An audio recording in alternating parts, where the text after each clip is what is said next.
तो संसार का कारण कोई परद्रव्य नहीं है, जीव की अपनी मिथ्या मान्यता है। और जितनी गहरी मिथ्या मान्यता है उतना बड़ा संसार है। जितनी गहरी जीव की मिथ्या मान्यता है उतना बड़ा संसार। दो प्रकार का होता है संसार ना, दो प्रकार का होता है। एक तो ये पुद्गल द्रव्य रूप संसार है जो 343 राजू घनाकार है। कितना बड़ा है? 343 राजू घनाकार। घन में है, लंबाई गुणे चौड़ाई गुणे मोटाई हाँ है ना। लंबाई गुणे ऊंचाई गुणे मोटाई, चौड़ाई मोटाई कही है। ऐसे करके ये तीनों को मिला करके आपस में गुणा किया जाए तो 343 राजू घनाकार क्षेत्र में फैला है। एक तो ये संसार है और एक जीव का अपना व्यक्तिगत संसार होता है। ये संसार जीव के लिए सुख दुख का कारण नहीं है। ये संसार जीव के लिए भटकने का कारण नहीं है। जीव का अपना संसार है, वो है उसका अपना स्वयं का मोह राग और द्वेष। ये जीव का अपना व्यक्तिगत संसार है। जीव इस संसार के कारण नहीं भटक रहा, जीव अपने संसार के कारण भटक रहा है।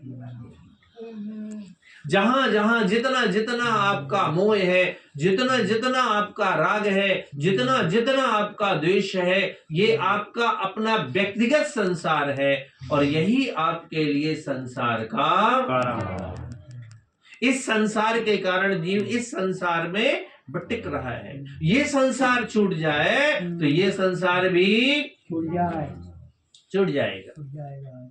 हम ये संसार तो छोड़ना चाहते हैं लेकिन ये संसार नहीं छोड़ना चाहते। ये संसार तो छोड़ना चाहते हैं लेकिन हमें घर तो दुख रूप लगता है। घर तो जीव को दुख रूप लगता है, लोग तो जीव को दुख रूप लगते हैं, ये संसार तो जीव को दुख रूप लगता है, लेकिन जो उसका अपना मोह भाव है वो उसे दुख रूप नहीं लगता है।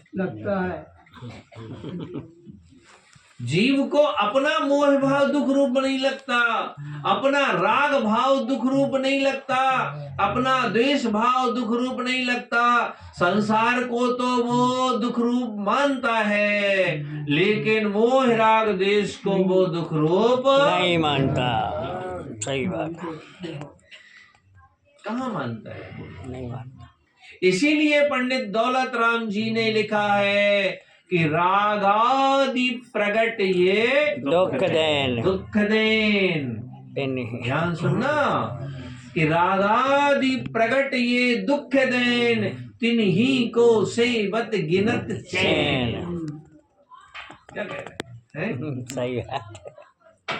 रागादि प्रगट ये दुख देन कि राग द्वेष मोह आदि, राग है आदि में जिसके, राग आदि का मतलब क्या?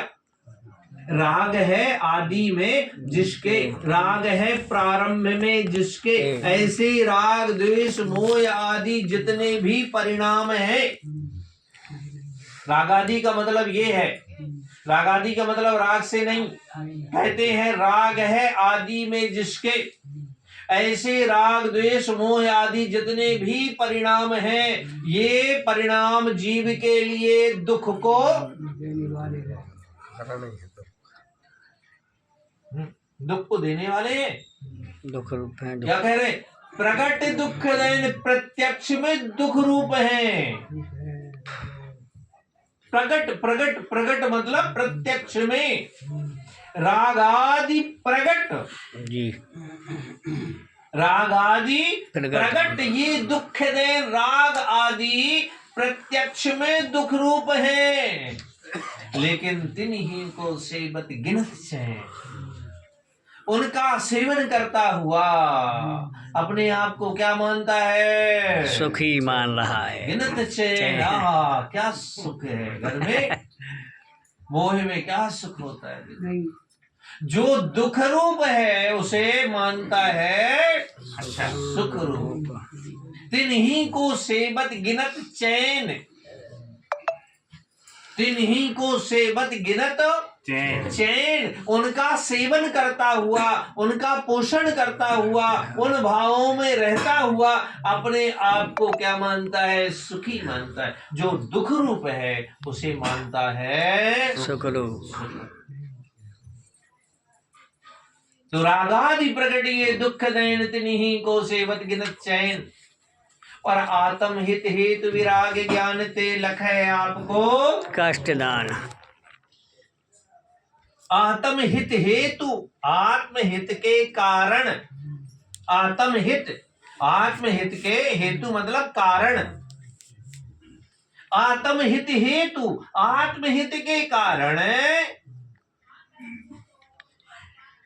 आत्महित हेतु विराग ज्ञान, वैराग और ज्ञान किसके कारण? आत्महित के कारण। ते लखै आपको कष्ट दान। कष्ट देन, उनको बड़ा कष्टकारी मानता है। वैराग्य और ज्ञान को क्या मानता है? कष्ट दान। देखो बेचारे घूम रहे हैं, कौन घूम रहे हैं? बेचारी कह रहे जो वैरागी हैं, जो संसार शरीर भोगों से ऊपर उठ रहे हैं, वो हमें बेचारे दिख रहे हैं, है ना? यही तो अज्ञान है। सही बात।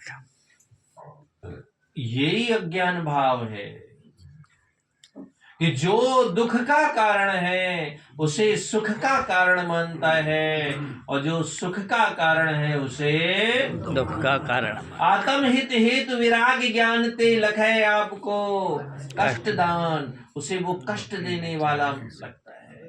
अरे मंदिर कौन जाए, ठंडी पड़ी है, नहीं मंदिर कौन जाए, कौन सीढ़ियां चढ़ेगा, घर में 3 मंजिल चढ़ जाओ।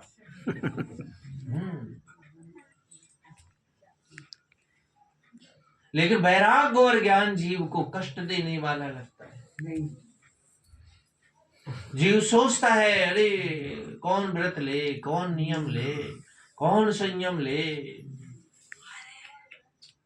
जीव इन्हें कष्टकारी मानता है। जो मोक्ष के कारण है उन्हें मानता है दुख का कारण। जो सुख का कारण है उन्हें दुख का कारण मानता है। व्रत नहीं लेता, नियम नहीं लेता, संयम नहीं लेता। एक जगह ऐसे ही हम शिविर लगाए थे, कहीं नाम नहीं बताते, नाम इसलिए नहीं बताते क्योंकि अच्छा नहीं रहता। एक जगह शिविर लगा था, परीक्षा लेते थे पहले शिविर में। तो एक जगह परीक्षा ले रहे थे, परीक्षा के